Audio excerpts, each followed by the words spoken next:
ఈరోజు ఈ ముంపు గ్రామాలని అదేవిధంగా ఎక్కడైతే గోదావరి పరివాహక ప్రాంతాల్లో ఉన్న ముంపు ప్రదేశాలన్నింటినీ కూడా పరిశీలించి రమ్మని అక్కడ ఉన్న ప్రజలకి భరోసా కల్పించమని రైతులను ఆదుకోమని గౌరవ చంద్రబాబు నాయుడు గారు నిన్న ఈరోజు కలిపి ఒక మంత్రుల బృందాన్ని అయితే మమ్మల్ని అందరినీ కూడా పంపించడం జరిగింది.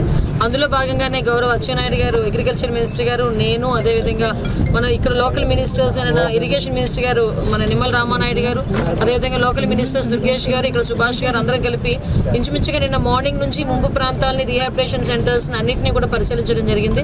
ఎక్కడైతే ముంపు గ్రామాలు ఉన్నాయో ఆ ముంపు గ్రామాల ప్రజలందరినీ తీసుకొచ్చి సురక్షిత ప్రాంతాలకు తీసుకురావడం, ఇక్కడ వాళ్ళకి ఎటువంటి ఇబ్బందులు లేకుండా చూసుకునే బాధ్యత కూడా గవర్నమెంట్ తీసుకుంది. డిజాస్టర్ మేనేజ్మెంట్ నుంచి అదేవిధంగా గవర్నమెంట్ నుంచి కూడా ఫుల్ ఫ్లెజ్డ్గా వాళ్ళకి ఎటువంటి ఇబ్బంది లేకుండా వాళ్ళకి ఏదైతే లైవ్లీహుడ్కి కావాలో వాటన్నిటినీ కూడా ఒక 25 కేజీల బియ్యం, అదేవిధంగా పప్పులు, ఉప్పులు అన్నీ కూడా వాళ్ళకి కావాల్సిన సరంజామా అంతా కూడా ఇచ్చి వాళ్ళని ఆదుకోవడం జరిగింది. అదేవిధంగా కొంతమందికి అయితే వండుకోలేని పరిస్థితులు ఉన్న వాళ్ళందరికీ కూడా భోజనాలు కూడా 3 పూట్ల భోజనాలు ఏర్పాటు చేసి వాళ్ళందరికీ కూడా అకామిడేషన్ కూడా ఇవ్వడం జరిగింది. అవి కాకుండా మేము అందరూ కూడా చాలా ముంపు ప్రాంతాలు చూసాం, చాలా వ్యవసాయ ఆధారిత గ్రామాలు కూడా తిరిగాము.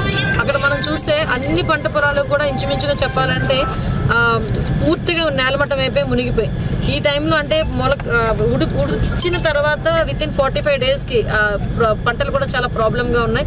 వాటిని తిరిగి మళ్ళీ రీస్టోర్ అయ్యే పరిస్థితి లేదు. వాటన్నిటికీ కూడా పంట నష్టం గవర్నమెంట్ చెల్లించాలి, రైతులను కూడా ఆదుకోవాలి. అదేవిధంగా ఎక్కడెక్కడైతే ఇరిగేషన్ వర్క్స్ ఎక్కడెక్కడైతే పెండింగ్ ఉన్నాయో అవన్నీ కూడా కలెక్టర్ గారితో మాట్లాడడం జరిగింది. ఇక్కడికి నేను వచ్చిన తర్వాత మనకి కోటిపల్లి ఈ రీచ్ ఇదంతా కూడా చూసిన తర్వాత కూడా సుమారుగా వాటర్ కూడా చాలా ఎక్కువగా, అంటే ఆల్రెడీ 2nd వార్నింగ్లో ఉంది ఇక్కడ గోదావరి. 3rd వార్నింగ్ వచ్చేసరికి మళ్ళీ ఇబ్బంది పడతాం. ఇబ్బంది పడకుండా ఒకవేళ ఇన్ కేస్ 3rd వార్నింగ్ కనుక జరిగితే అక్కడున్న ప్రజలు ఏ పరివాహక ప్రాంతాలకి అంటే మ్యాక్సిమం ఎక్కడికి బయటికి తరలించాలి అని ఆలోచించడమే కాకుండా ప్రెగ్నెంట్ లేడీస్ని కూడా ఎస్పెషల్లీ ఒక సపరేట్ చేసి వాళ్ళు నియర్ బై పిహెచ్సిస్కి పంపించడం, బెడ్ రిడెన్ ఉన్న ఓల్డ్ పీపుల్ని కూడా అందరినీ పంపించడం అన్నీ కూడా జరిగినాయి.